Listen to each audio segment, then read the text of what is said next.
জি, আসসালামু আলাইকুম রহমতুল্লাহি বারাকাতু। সম্মানিত দর্শক এবং বাংলাদেশি যারা আছেন সবাইকে আমার আন্তরিক শুভেচ্ছা অভিনন্দন। বিশেষ করে গত এটা আপনার মার্চ মাসের যেই উপলব্ধিতে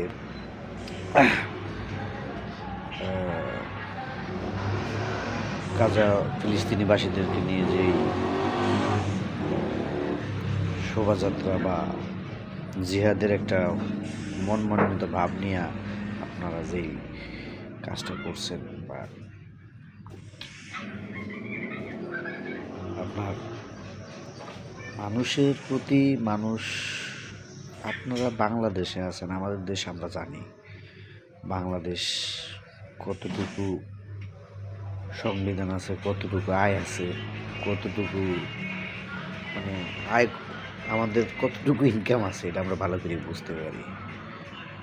তো কথা আছে যে ওই যে কয় না, হারা জীবন খাইছস আইসাত কইরা চা আর অনে আইসস ইজারি মানে ক্লাস টোগাইতে, মানে আমগো দোষ হয়েছে এইটা আর কি।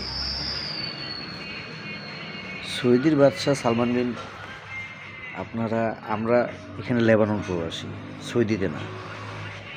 বর্তমানে সৌদি প্রবাসী এই যে আজকে এই যে খবরটা ডিটেলসটা মানে পুরো একটা কনফার্ম খবর আসছে যে প্রায় 8,000 লোকের মতন বাংলাদেশে পাঠিয়ে দেব, ফেরত পাঠানো হবে।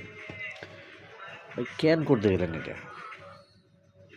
প্রয়োজন ছিল? আপনারা কি জানেন আপনারা বাংলাদেশে আছেন বা অনেকেই হাই হুতাশ, আমরা সবসময় নিজে মানে একটা মানে কেমন জানি মনে করি, নিজে সবসময় বড় মনে করি। আসলে বড় কিছুই না, খুবই নর্মাল পাই আমরা। ঠিক আছে, সব দিক দিয়ে হিসাব নিকাশ করলে অনেকটাই নর্মাল। এই যে এখন মানুষগুলোর এই অবস্থা করলেন, ওনার ছবিতে সালমান বিনের ছবি করে সালমান বিনের ছবিতে জুতা মারলেন, বা এটা খুবই জঘন্যতম কাজ। কারণ ওনার উনি যে জায়গায় আছে, অবস্থানে আছে, উনি জানেন উনি কী করতে হবে। আমরা যে লেবাননে থাকি, লেবাননে আছি আজকে প্রায় 13-14 বছর পার দিছি। লেবাননে কিন্তু কিছুদিন আগে যুদ্ধ হয়েছে, ঠিক আছে, যুদ্ধ হয়েছে, লেবাননে যুদ্ধ হয়েছে। আর তারপর আপনার এই যুদ্ধক্ষেত্রে অনেক মানুষ শহীদ হয়েছে, এখানে অনেক মানুষ মারা গেছে। আমি নিজেই মনে করেন আমাদের এই যে এখানে একটা রুম, আমরা 4 জন এখানে এই রুমটাই ছিল।